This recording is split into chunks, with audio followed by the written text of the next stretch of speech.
السلام علیکم ورحمۃ اللہ وبرکاتہ۔ الحمد للہ رب العالمین والصلاة والسلام علی اشرف الانبیاء والمرسلین نبینا محمد وعلی آلہ وصحبہ اجمعین، اما بعد فاعوذ باللہ السمیع العلیم من الشیطان الرجیم والعصر ان الانسان لفی خسر الا الذین آمنوا وعملوا الصالحات وتواصوا بالحق وتواصوا بالصبر۔ میرے دینی اور اسلامی ساتھیوں، ناظرین کرام، آج انشاءاللہ آپ سب کے لیے سورۃ العصر، جو نہایت ہی چھوٹی سی سورت ہے لیکن بڑے فائدے کی سورت ہے، ہماری کہلائیں زندگی کا انحصار اسی صورت پر۔ اگر انسان اس صورت میں جو کچھ کہا گیا ہے اس کے موافق اگر زندگی گزارے تو کامیاب زندگی شمار کی جائے گی۔ تو انشاءاللہ سورۃ العصر کا ترجمہ، معنی اور پھر اس کا مطلب، اس کی تفسیر بیان کیے جائیں گے۔ اللہ نے فرمایا والعصر ان الانسان لفی خسر، قسم ہے زمانے کی۔ میرے بھائیو، بندہ زمانے، اللہ تبارک و تعالی رب ذوالجلال والاکرام اپنے مخلوقات میں سے زمانہ مخلوق ہے، زمانے کو رب نے پیدا کیا ہے، اللہ نے پیدا کیا ہے، اور اللہ تعالی زمانے کی قسم کھا کر کہہ رہا ہے ہم اور آپ، کوئی مخلوق کسی مخلوق کی قسم نہیں کھا سکتا۔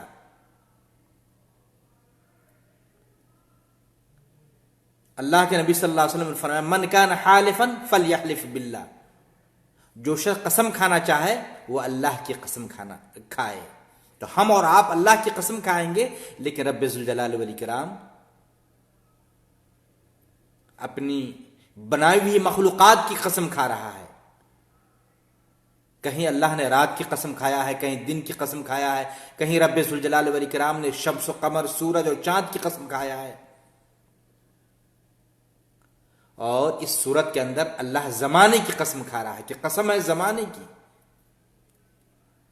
زمانہ، جس زمانے میں انسان اپنی سانس لے رہا ہے، ہم اور آپ سانس لے رہے ہیں، ہم اور آپ زندہ ہیں، جس زمانے میں انسان مختلف حالات سے دوچار ہوتا ہے، کبھی ان کے ساتھ خوشحالی آتی ہے، کبھی بدحالی آتی ہے، کبھی وہ تندرست ہوتا ہے اور کبھی زمانے میں تبدیلی آنے کے ساتھ بندہ بیمار بھی پڑ جاتا ہے۔ تو اس طرح میرے بھائیوں، اس زمانے کے اندر انسان مختلف حالات سے دوچار ہوتا ہے اور زمانے میں تبدیلیاں آتی ہیں۔ کبھی سردی کا، ابھی جیسے سردی کا موسم ہے، ختم ہوگا، گرمی کا موسم آ جائے گا، کبھی بارش کا موسم ہوتا ہے، کبھی سوکھا موسم ہوتا ہے۔ تو یہ ہے زمانہ، اور اس زمانے کو رب نے پیدا کیا ہے۔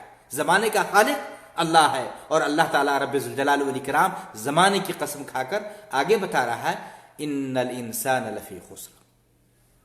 تو میرے بھائیوں، جیسا کہ میں نے بتایا کہ انسان قسم کھائے تو صرف اور صرف اللہ کی قسم کھائے، کسی اور کی نہیں۔ باپ بیٹے کی قسم نہیں کھائے۔ بہت سارے کہتے ہیں، عورتیں ہماری کہتی ہیں کہ بھائی سر پہ ہاتھ رکھ کے قسم کھاؤ، اپنی ماں کے سر پہ ہاتھ رکھ کے بیٹے سے کہہ رہی ہے کہ تو نے فلاں کام نہیں کیا ہے، میرے سر پہ ہاتھ رکھ کر قسم کھاؤ۔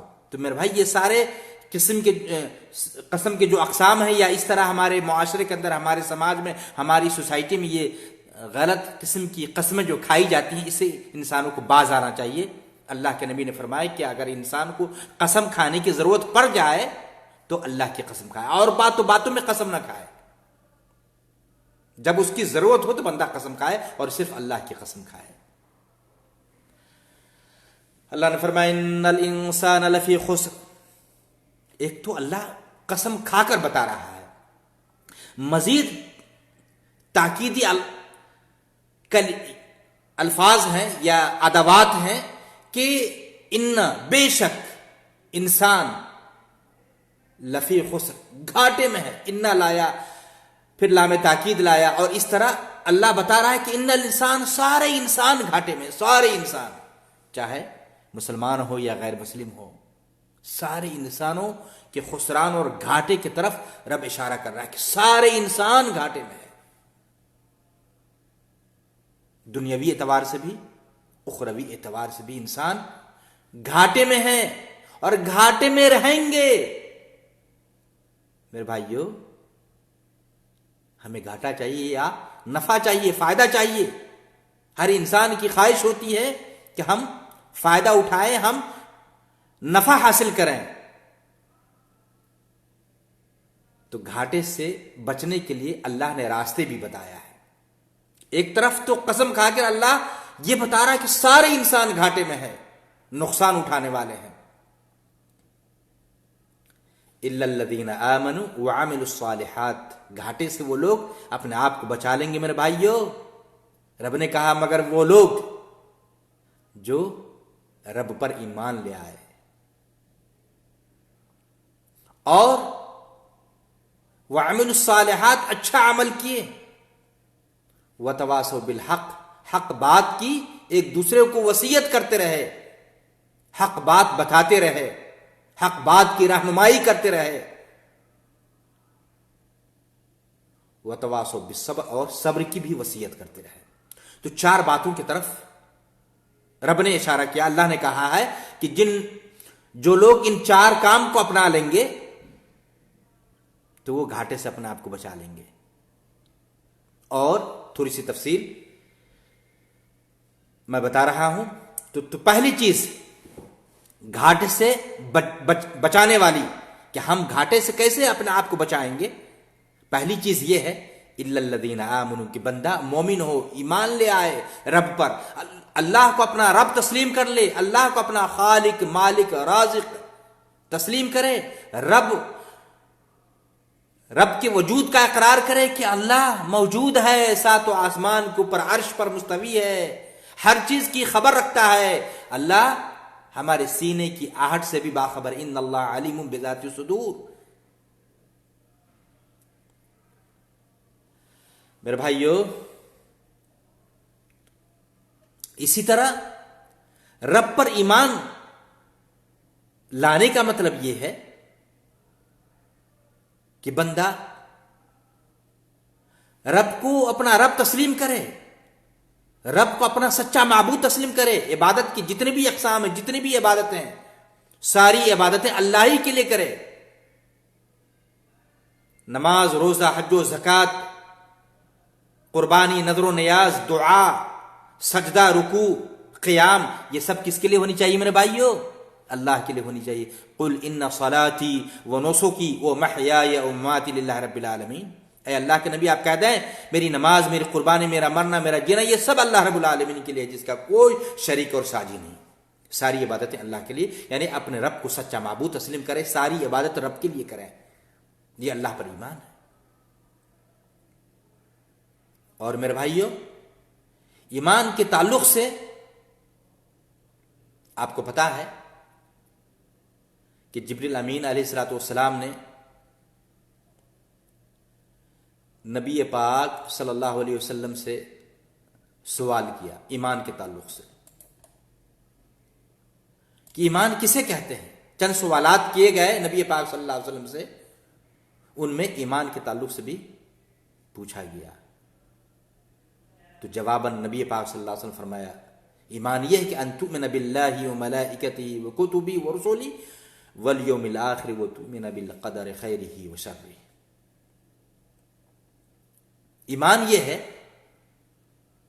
صحیح بخاری اور صحیح مسلم کی حدیث ہے, کہ تو اللہ پر ایمان رکھو, فرشتے پر ایمان رکھو, اللہ کی کتابوں پر ایمان رکھو, اللہ کے رسولوں پر ایمان رکھو, یوم آخرت پر ایمان رکھو, اور تقدیر کی اچھائی اور برائی پر ایمان رکھو. تو ایمان کے یہ 6 ارکان ہے. ہم میں سے بہت سارے بھائیوں کو پتا بھی نہیں ہوگا. موبائل میں اپنے سارے اوقات لگا دیتے ہیں, لیکن اتنی بھی توفیق نہیں ملتی ہے کہ ایمان کی تفصیلات موبائل سے معلوم کریں کہ بھائی کن کن باتوں پر ہمیں ایمان لانا ہے. ہم مکمل مومن ہوں گے, ایمان والے ہوں گے, ہم گھاٹے سے اپنے آپ کو بچا لیں گے. بہت سارے بھائیوں کو پتہ نہیں ہے. تو پہلی چیز رب پر ایمان ہونی چاہیے. اسی طریقے سے میرے بھائیوں,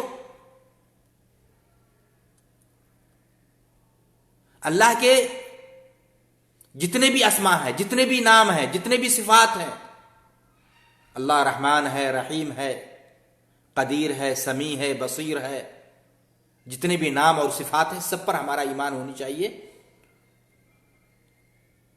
اور اسی طریقے سے ملائکہ اور فرشتوں پر ہمارا ایمان ہونا چاہیے. یہ ملائکہ فرشتے اللہ کی نوری مخلوق ہے, اللہ نے نور سے پیدا کیا ہے. میرے بھائیو, اللہ نے فرشتوں کو نور سے پیدا کیا ہے, اور فرشتوں کی بڑی تعداد ہے جس کا ہم شمار نہیں کر سکتے. ایک حدیث آتی ہے, نبی پاک صلی اللہ علیہ وسلم نے فرمایا کہ ما فیہا موضع 40 اصابع الا وملک واضع جبہتہ ساجدا للہ. کہتے ہیں کہ آسمان میں 4 انگلی کی بھی جگہ خالی نہیں ہے مگر کوئی نہ کوئی فرشتہ اپنی پیشانی اللہ کے حضور رکھے ہوئے ہے. یعنی اتنی بڑی تعداد فرشتوں کی. لا یعصون اللہ ما امرهم ویفعلون ما یؤمرون. فرشتوں کو جو حکم ملتا ہے فوراً کر گزرتے ہیں. رب کی جانب سے جو حکم یا جو آدیش فرشتوں کو ملتا ہے فوراً کر گزرتے ہیں. ہماری طرح رب کی نافرمانی نہیں کرتے. کہا فوراً عمل پیرا ہو گئے, آدیش کا پالن کرتے ہیں. میرے بھائیوں, چند فرشتوں کا ذکر اللہ تعالیٰ نے یعنی جیسے جبریل علیہ الصلوۃ والسلام ہے, میکائیل علیہ الصلوۃ والسلام ہے, چند فرشتوں کے تعلق سے ان کا نام اور اس کا کام کا ذکر آیا ہے. اور بہت سارے ایسے بے شمار لاتعداد ایسے فرشتے ہیں جس کے نام اور کاموں کا پتہ نہیں ہے, لیکن ہمارا سب پر ایمان ہے. جیسے جبریل علیہ الصلوۃ والسلام, یہ وحی لانے والے فرشتے ہیں, اللہ کا پیغام, اللہ کا سندیش نبی پاک صلی اللہ علیہ وسلم تک پہنچایا کرتے تھے. اور میرے بھائیوں, اسی طریقے سے میکائیل یہ نزول باراں, بارش کے فرشتے ہیں. آسمان سے پانی اترتا ہے, بارش کا نزول ہوتا ہے, اور اس کے نگراں میکائیل ہیں. اور اسی طریقے سے اللہ تعالیٰ نے اسرافیل علیہ السلام کو ذمہ داری دی ہے سور پھونکنے کی, جیسا کہ اس سے پہلے بیان میں آ چکا ہے. جب پہلی دفعہ سور میں پھونکا جائے گا, ساری چیزیں سب کچھ ٹوٹ پھوٹ کر برابر ہو جائیں گی. تو سور پھونکنے پر معمور یا اللہ کی طرف سے یہ ذمہ داری میکائیل علیہ السلام کو, اسرافیل علیہ السلام کو دی گئی ہے. جیسے میکائیل علیہ السلام کو بارش کی ذمہ داری سونپی گئی ہے, ایسے ہی سور پھونکنے کے ذمہ دار اسرافیل علیہ السلام ہے. مالک یہ جہنم کا داروغہ ہے. اسی طریقے سے رضوان یہ جنت کے نگراں ہیں.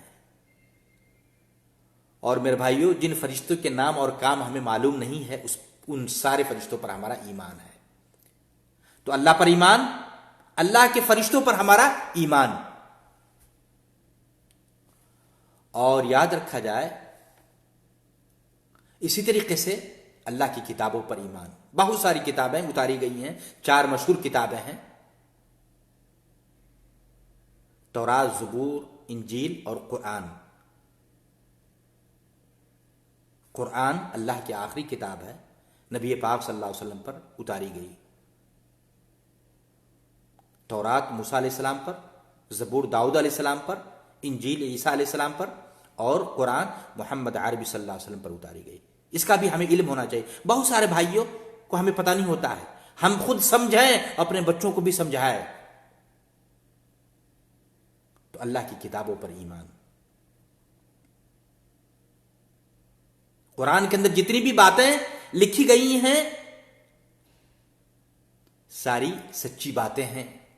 رب کا کلام ہے، اللہ کا مقدس کلام ہے. اللہ نے قرآن کی حفاظت کی ذمہ داری اپنے سر لی ہے. انا نحن نزلنا الذکر وانا له لحافظون. رب قرآن کی حفاظت کر رہا ہے. اگر دنیا والے سارے قرآن کو مٹا ڈالے، جلا ڈالے، پھر بھی اللہ کا یہ کلام محفوظ رہے گا. میرے بھائیو، تو اللہ کی کتابوں پر ہمارا ایمان. اسی طریقے سے اللہ کے رسولوں پر ہمارا ایمان. جتنے بھی رسول آئے سارے کے سارے سچے. آدم علیہ السلام سے لے کر محمد عربی صلی اللہ علیہ وسلم تک جتنے بھی انبیاء اور رسول آئے سب پر ہمارا ایمان ہے. اور سب سے پہلا رسول جس رسالت کی ذمہ داری نوح علیہ الصلوۃ والسلام.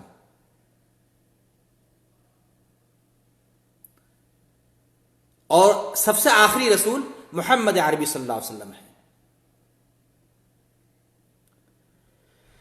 میرے بھائیوں، تو اس سب پر ہمارا ایمان ہے. اور ساتھ ہی بعث بعد الموت، موت کے بعد اٹھائے جانے پر ہمارا ایمان ہونا چاہیے کہ اللہ تبارک و تعالی اٹھائے گا. جب سور میں دوبارہ پھونکا جائے گا تو لوگ قبر سے اٹھ پڑیں گے. اور پھر کیا حالت ہوگی؟ اللہ کے نبی پاک صلی اللہ علیہ وسلم نے فرمایا کہ انسان کو قبر سے اٹھایا جائے گا. اس سے پہلے بیان میں سورہ زلزال کی تفصیل میں بیان کیا جا چکا ہے. وَأَخْرَجَتِ الْأَرْضُ أَثْقَالَهَا. زمین اپنے بوجھوں کو نکال ڈالے گی. زمین میں جتنے بھی مدفون خزانے ہیں یا قبریں ہیں سارے اوپر کو آ جائیں گے. انسان اس حالت میں میدان محشر کی طرف جائیں گے کہ انسان کے پاؤں ننگے ہوں گے. حدیث کے اندر آیا ہے حفاتن عراتن غرلن. ننگے پاؤں، پاؤں میں جوتا بھی نہیں ہوگا، موزے بھی نہیں ہوں گے، ننگے پاؤں ہوں گے. عورات، جسم پر کوئی کپڑا بھی نہیں ہوگا، ننگا بدن ہوگا. کوئی کپڑا نہیں، نہ تو اوپر نہ نیچے. اور اسی طرح غرلن بتایا کہ بغیر ختنے کے ہوئے، غیر مختون حالت میں بغیر ختنے کے ہوئے قبر سے نکلیں گے. اور پھر اسی طریقے سے انسانوں کے ساتھ مال بھی نہیں ہوگا. بالکل خالی ہاتھ، خالی ہاتھ رب کے سامنے پیشی ہوگی، حاضری ہوگی. اس سلسلے میں ایک حدیث بھی آتی ہے. جب نبی پاک صلی اللہ علیہ وسلم نے اس حدیث کو بیان کیا، عائشہ رضی اللہ تعالی عنہا سے مروی حدیث ہے، قالت قال رسول اللہ صلی اللہ علیہ وسلم تحشرون حفاتا عراتا غرلا. قالت عائشہ، جب نبی پاک صلی اللہ علیہ وسلم فرمائے کہ بندہ ننگے پاؤں ننگے بدن بغیر ختنے کیے ہوئے اور بالکل خالی ہاتھ جمع کیے جائیں گے، میدان محشر کی طرف جائیں گے، تو نبی پاک صلی اللہ علیہ وسلم کے سامنے عائشہ رضی اللہ تعالیٰ عنہ نے کہا کہ فقلت یا رسول اللہ، اے اللہ کے رسول، الرجال والنساء ينظر بعضهم الى بعض، فقال الامر اشد من ان يهمهم ذاك، کہ اللہ کے رسول صلی اللہ علیہ وسلم، مرد عورتیں ایک دوسرے کو نہیں دیکھتے ہوں گے، جب اس حالت میں کہ ننگے بدن جائیں گے تو کیا حالت ہوگی؟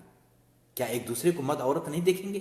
نبی پاک صلی اللہ علیہ وسلم نے فرمایا کہ اس وقت کا معاملہ کہیں زیادہ سخت ہوگا، اس سے کہیں زیادہ سخت ہوگا، اس کا خیال بھی بندہ نہیں کر سکے گا کہ وہ ایک دوسرے پر تاک جھانک کرے، ایک دوسرے کو دیکھے۔ میرے بھائیو، تو اس طرح بعث بعد الموت، موت کے بعد اٹھائے جانے پر بھی ہمارا ایمان ہونا چاہیے، اور تقدیر کی اچھائی اور برائی پر ہمارا ایمان ہو۔ تو یہ مختصر سی ایمان کی تفصیل ہے۔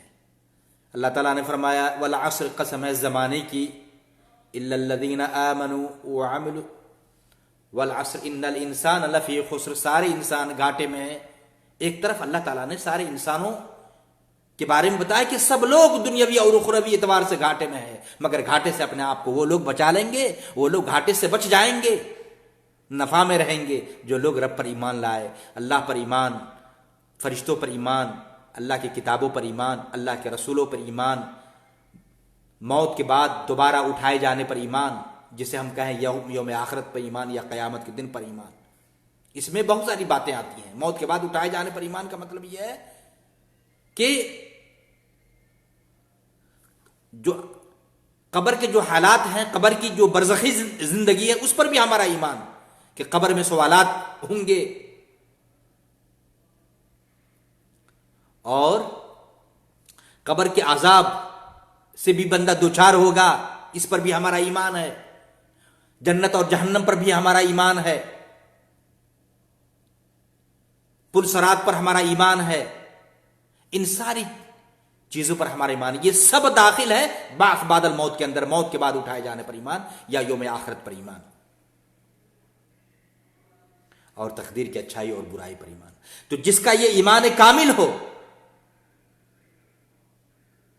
شک کرنے والے نہیں کہ کہیں ایسا بھی ہوگا، ہماری حاضری ہوگی، ہم سے پوچھ گچھ کیا جائے گا، ہم سے سوالات ہوں گے، اللہ جنت اور جہنم کا فیصلہ کرے گا، اگر اس میں اگر بندہ متردد ہے، شک کرنے والا ہے، تو پھر مومن نہیں۔ تو میرے بھائیوں، بندہ مخلص ہو، اللہ پر ایمان ہو، شک کرنے والے نہ ہوں۔ کچھ تو ایسے ہیں جو سرے تین طرح کے لوگ ہیں۔ ایک تو یہ خالص مومن ہے، اللہ پر ایمان اور ایمان کے جتنے بھی ارکان ہیں سب پر ایمان لانے والے، شک کی کوئی گنجائش نہیں۔ اور دوسری قسم کے لوگ ہیں سرے سے انکار کرنے والے، کافر ہیں، سرے سے انکار کرنے والے۔ اور تیسرے ہیں متردد، شک کرنے والے۔ تو میرے بھائی، جو پکا ایمان ہے، ایمان والے ہیں، وہ گھاٹے سے اپنے آپ کو محفوظ کر لیں گے۔ اور آگے، یہ تو پہلی چیز ہوئی ایمان کے تعلق سے، اور دوسری چیز یہ ہے وَعَمِلُ الصَّالِحَاتِ، ساتھ ہی بندہ عمل کرنے والے، ایمان لانے کے ساتھ ساتھ ایمان کے مطابق پھر بندہ وہ عمل بھی کرتا رہا۔ صرف ایمان ہی لانا، اللہ پر، ملائکہ پر، کتابوں پر، رسول پر، تقدیر پر، موت کے بعد اٹھائے جانے پر، یا ان ساری چیزوں پر ایمان لانا ہی کافی نہیں، ساتھ ہی عمل بھی ہونا چاہیے۔ آپ نے رب کو رب تسلیم کر لیا تو عبادتیں ساری اللہ کی ہونی چاہیے۔ قبروں کی پوجا نہیں ہونی چاہیے، قبر کے سامنے سر نہ جھکایا جائے، شرک سے اپنے آپ کو بچایا جائے، بدعت سے اپنے آپ کو دور رکھا جائے۔ تو میرے بھائیوں، صرف ایمان ہی لانا کافی نہیں ہے، ایمان کے ساتھ ساتھ عمل صالح۔ اس لیے تو ایمان کے بارے میں بتایا جاتا ہے، اور اہل سنہ والجماعہ کا عقیدہ ہے الایمان یزید و ینقص، ایمان بڑھتا بھی ہے گھٹتا بھی ہے۔ یزید و بالطاعہ، بندہ اگر اچھا عمل کرے گا، اللہ اور اللہ کے حکم کے مطابق زندگی گزارے گا، تو ایمان میں اضافہ ہوگا، ایمان میں بڑھوتری ہوگی۔ اور وینقص بالمعصیہ، اور پھر بندہ اللہ کی نافرمانی کرے گا، اللہ کے رسول کی نافرمانی کرے گا، منمانی زندگی گزارے گا، تو پھر ایمان میں کمی آئے گی، ایمان گھٹتا ہے۔ تو یہ اہل سنت والجماعہ کا یہ عقیدہ ہے، مومن کا یہ عقیدہ ہے کہ ایمان بڑھتا ہے اور گھٹتا ہے۔ بہت سارے ایسے فرقے ہیں جو اس کے قائل نہیں ہیں کہ ایمان گھٹتا بھی ہے اور بڑھتا بھی ہے، اس کے قائل نہیں ہیں۔ تو میرے بھائیو، ایمان کے ساتھ ساتھ بندہ عمل صالح کرے گا۔ پہلا تو ایمان، دوسرا عمل صالح، اچھا عمل ہونا چاہیے کہ انسان عمل صالح کرے گا، اچھا عمل کرے گا تو گھاٹے سے اپنے آپ کو بچا لے گا۔ میرے بھائیو، ایمان عمل صالح بہت سارے ہیں۔ بندہ نماز کے پابند ہو، روزے کی پابندی کرے، زکوٰۃ کی، اللہ نے مال سے نوازا ہے، زکوٰۃ کی ادائیگی کرے، بندوں کے حقوق ہیں ان کو ادا کرے، پڑوسی کے حقوق ہیں ان کو ادا کرے، ماں باپ کے حقوق ہیں ان کو ادا کرے، بھائی اور بہنوں کے حقوق ہیں ان کو ادا کرے، یتیموں کا خیال کرے، بیواؤں کا سہارا بنے۔ یہ سارے عمل صالح ہیں میرے بھائیو۔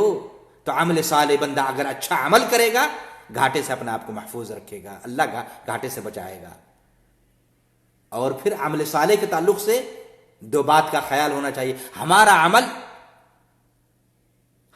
عمل صالح کب ہوگا، ہمارا عمل نیک عمل کب کہلائے گا۔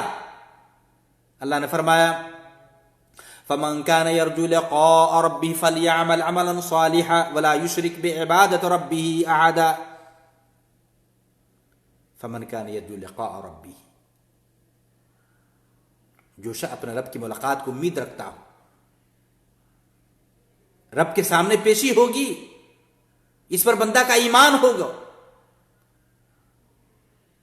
فَلْيَعْمَلْ عَمَلًا صَالِحًا، اسے چاہیے کہ اچھا عمل کرے، فَلْيَعْمَلْ عَمَلًا صَالِحًا، اچھا عمل، عمل صالح کا ذکر اللہ نے کیا ہے۔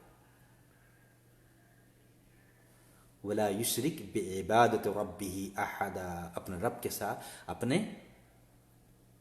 رب کی عبادت کے ساتھ کسی کو شریک و ساجی نہ ٹھہرائے۔ یہیں پر مسئلہ پھسل جاتا ہے، بندہ خود کو مومن کہلاتا ہے اور دوسری طرف اللہ کے ساتھ شریک و ساجی ٹھہراتے ہوئے قبروں کی پوجا ہوتی ہے، قبروں پہ چادر چڑھائے جاتے ہیں، انہیں نفع نقصان کا مالک سمجھا جاتا ہے، اللہ سے زیادہ قبر والوں سے، ولیوں سے، پیروں سے ڈرا جاتا ہے۔ اللہ کہتا ہے خافونی ان کنتم مومنین، مومن ہو تو مجھ سے ڈرو، ایمان والے ہو تو مجھ سے زیادہ ڈرو۔ لیکن اللہ سے زیادہ، اللہ سے بڑھ کر انسان پیروں سے، ولیوں سے، قبر والوں سے ڈرتے ہیں۔ یہی تو شرک ہے میرے بھائیوں۔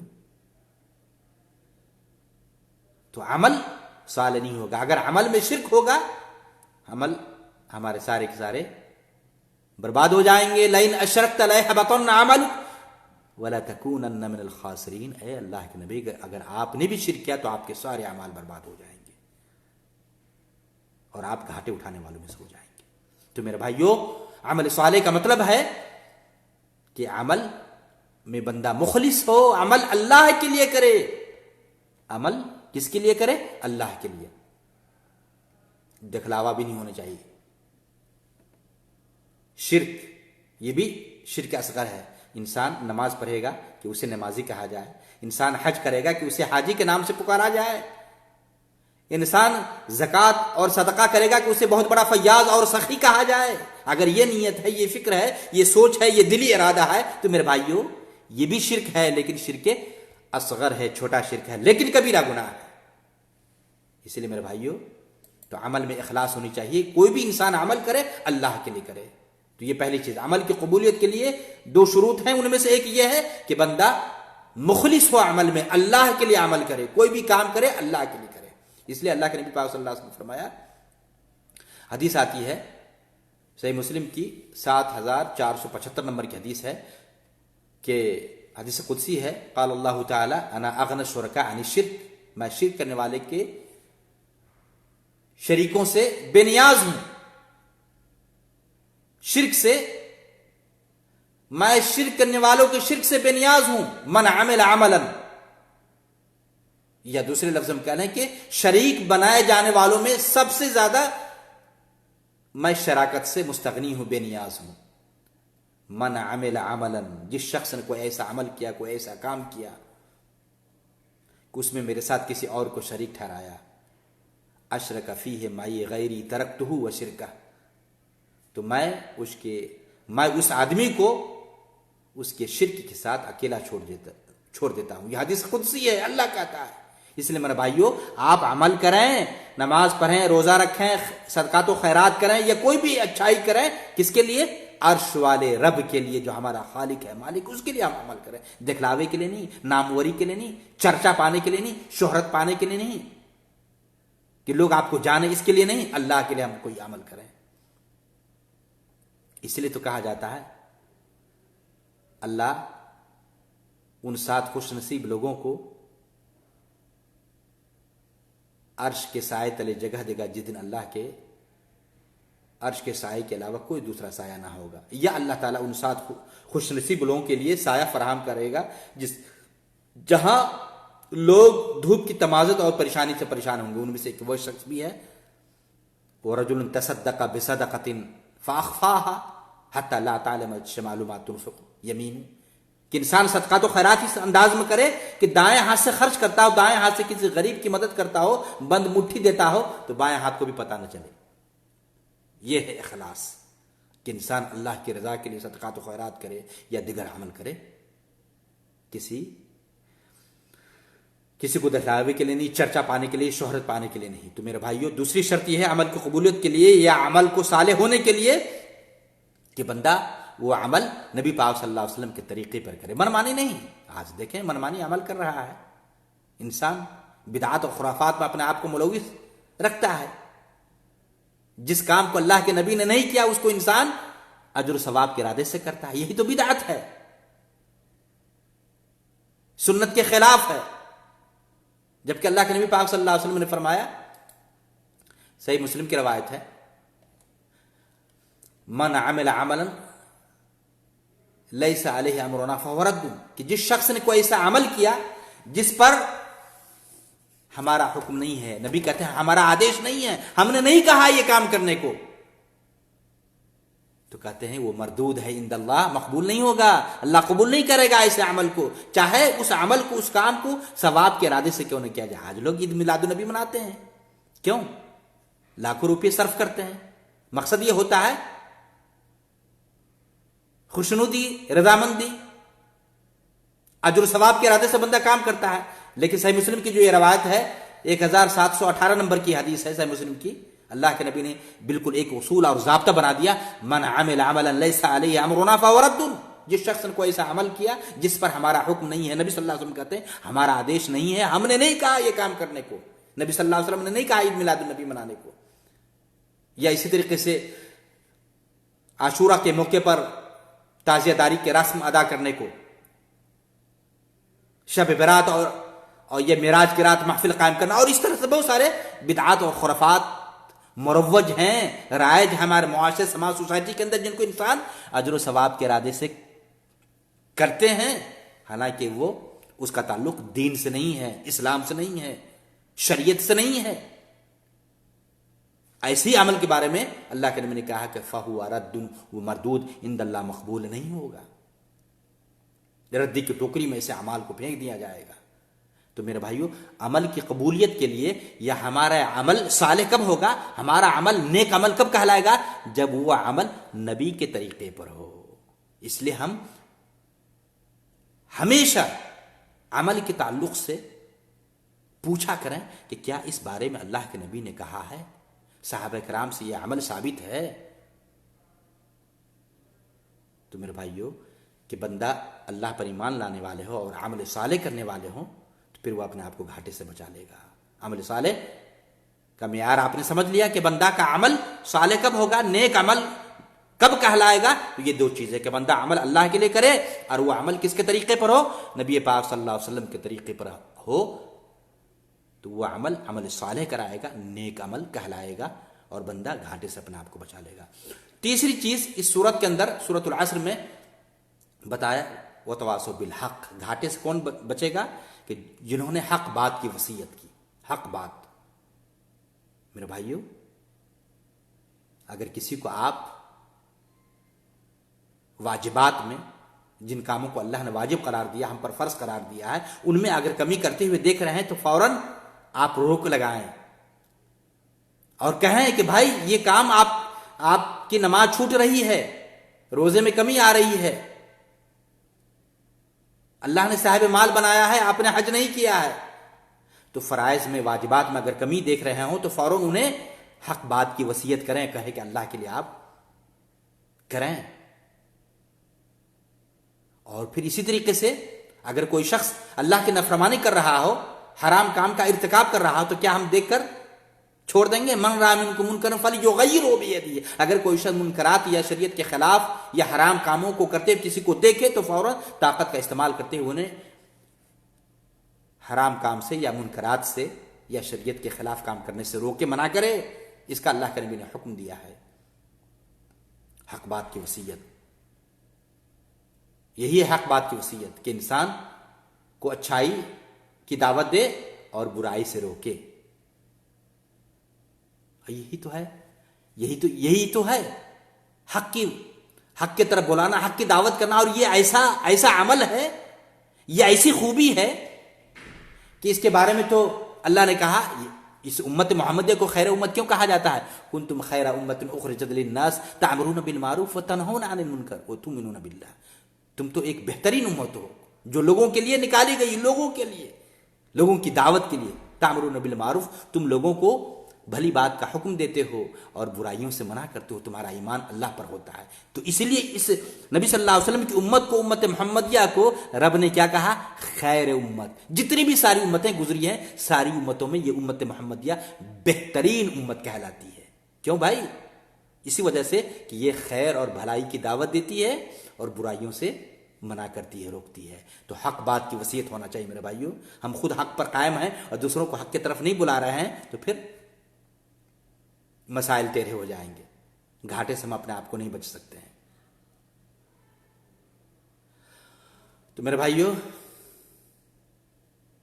اسی طریقے سے چوتھی بات گھاٹے سے بچانے والی وہ یہ ہے وتواصوا بالصبر۔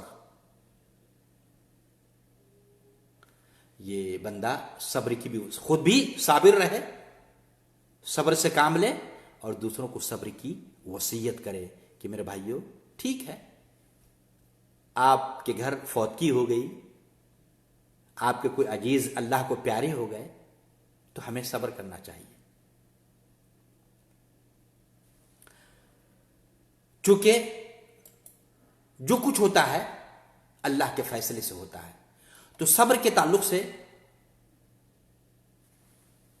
شیخ صالح العثیمین رحمہ اللہ نے اپنی تفسیر کے اندر ذکر کیا کہ تین قسمیں ہیں صبر کی، ان میں سے صبر علی طاعت اللہ، اللہ کی اطاعت پر صبر۔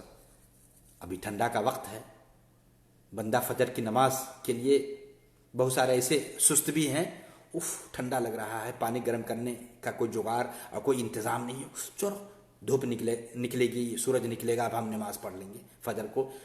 فجر کی جماعت غائب ہو جاتی ہے، سوئے میں شیطان کہتا ہے سو سو سو۔ تو میرے بھائیوں، اور جو بندہ پکا مومن ہوتا ہے، فوراً شیطان کو شکست دے کر کے فوراً گرچہ ٹھنڈے پانی سے کیوں نہ وضو کرنا پڑے، اٹھتا ہے، وقت پر وضو بناتا ہے اور جماعت کے ساتھ نماز کی ادائیگی کرتا ہے، فجر کی نماز تک نہیں بندہ چھوڑتا ہے۔ تو پریشانی تو ہوتی ہے، اللہ کی عبادت بجا لانے میں پریشانی تو آتی ہے، تو بندہ صبر سے کام لیتا ہے۔ اسی کو کہتے ہیں صبر علی طاعت اللہ، اللہ کی اطاعت پر صبر کرنا۔ اور اسی طریقے سے اور بھی دیگر عبادت ہے، صبر عن محارم اللہ، اور دوسرا صبر ہے، دوسری قسم ہے صبر کی کہ جتنے بھی حرام کام ہے ان سے بچنے میں بھی بندہ صبر کرتا ہے۔ آج دیکھیں بندہ موبائل کا استعمال کرتا ہے، سامنے بہت سارے نیٹ کا آپ استعمال کر رہے ہیں، غلط تصویریں آ گئی، نفس تو کہتا ہے کہ تھوڑا سا دیکھ لیا جائے، اس فوٹو کو دیکھ لیا جائے، اس ویڈیو میں کیا آ گیا ہے اس کو دیکھ لیا جائے، لیکن بندہ صبر کرتا ہے، اللہ نے ہم پر حرام قرار دیا ہے اس کا دیکھنا، ہم کیوں دیکھیں گے؟ اللہ سے کوئی بات پوشیدہ نہیں ہے، اللہ نے ہمارے اعمال کو لکھنے کے لیے فرشتوں کو مقرر کر دیا ہے، اور پھر جسم کا سارا حصہ کل قیامت کے دن بولے گا، گواہ بنے گا، ہماری پکڑ ہوگی، بندہ حرام کاموں سے اپنے آپ کو صبر کرتے ہوئے بچا لیتا ہے. تو یہ ہے حرام کام سے بچنے میں بھی بندہ صبر سے کام لیتا ہے. اور تیسرا ہے صبر علی اقدار اللہ، تقدیری فیصلے پر بندہ صبر کرتا ہے. اللہ نے جو لکھ دیا اس سے انسان دوچار ہونا پڑتا ہے، چاہے وہ بندہ بیمار ہوتا ہے، کسی کو شوگر کی بیماری آ گئی، بلڈ پریشر آ گیا، یا اور بھی دیگر کینسر کا روگی ہے، کینسر کا مریض ہو گیا، تو پھر بندہ بیماریوں پہ صبر کرتا ہے. یہاں تک کہ بندہ کے پاؤں میں کانٹا بھی چبھ جائے اور بندہ صبر سے کام لیتا ہے تو اس پر بھی اللہ تعالیٰ اجر دے گا، جزا دے گا، اور پھر ان کے گناہوں کو صاف کرے گا. انسانوں کو پہنچنے والی تکلیف اس کے گناہ کی صفائی کے لیے ایک ذریعہ ہے. تو اس طرح صبر بندہ اللہ کے اطاعت پہ بھی صبر کرتا ہے، گناہوں سے بچنے پر بھی صبر کرتا ہے، اور تقدیری فیصلے پر بھی بندہ صبر کرتا ہے. اللہ نے، اب جانتے ہیں نبی پاک صلی اللہ علیہ وسلم کی بیٹی زینب رضی اللہ تعالیٰ عنہ نے نبی صلی اللہ علیہ وسلم کو خبر بھیجا کہ میرے بچے کا آخری وقت ہے، آخری سانس چل رہی، آپ آئیں. نبی پاک صلی اللہ علیہ وسلم نے خبر بھیجا. اللہ اکبر. وَلِلَّهِ مَا أَخَذَ وَلَهُ مَا عَطَى، اللہ ہی کے لیے ہے جو کچھ اس نے لے لیا ہے، اور اللہ ہی کے لیے ہے جو کچھ اس نے دیا تھا. سب کچھ تو اللہ کی طرف سے ہے، اور اللہ کی جانب سے کہ وقت مقرر ہے. اللہ کے نبی نے حکم دیا کہ جاؤ اسے کہہ لو میری بیٹی کو فَلْتَصْبِرْ وَلْتَحْتَسِبْ، چاہیے کہ وہ صبر کرے اور اللہ سے اجر و ثواب کی امید رکھے. تو ظاہر سی بات میرے بھائیوں، جس کے گھر میں بچہ یا بچی کا انتقال ہو جاتا ہے تو پریشانیاں تو آتی ہیں، ذہن پریشان ہوتا ہے. لیکن ہمارے یہاں ماحول بہت ہی گڑبڑ ہے. عورتیں کپڑا پھاڑتی ہیں، گریبان چاک کرتی ہیں، کپڑے پہ تماشا رخسار پہ تماشا لگاتی ہیں، اور کیا کیا سب بکتی ہیں. نہیں میرے بھائیوں، صبر کرنا چاہیے. یہ سب اللہ کی طرف سے ہے. اللہ نے وقت متعین کیا تھا، اس متعینہ وقت پر انسانوں کو اٹھا لیتا ہے. ہم موتانی ہیں، اس لیے میرے بھائیوں صبر سے کام لینا چاہیے. تو یہ 4 باتیں ہیں. اگر بندہ ان 4 باتوں کا خاص خیال رکھے گا تو گھاٹے سے اپنے آپ کو بچا لے گا. اللہ سے دعا ہے کہ اللہ تعالی ہم تمام مسلمان بھائیوں کو جو باتیں کہی گئی ہیں سورۃ العصر کی تفسیر میں، ان ساری باتوں کو سمجھ کر عمل کرنے کی ہم سب کو توفیق عطا فرمائے. والسلام علیکم ورحمۃ اللہ وبرکاتہ. بھائیوں سے گزارش ہے، جن بھائیوں نے سنا ہے ضرور اپنے دوسرے ساتھیوں تک شیئر کریں ویڈیو کو، تاکہ دوسرے بھائیوں کو بھی فائدہ ہو سکے. وہ جزاکم اللہ خیرا.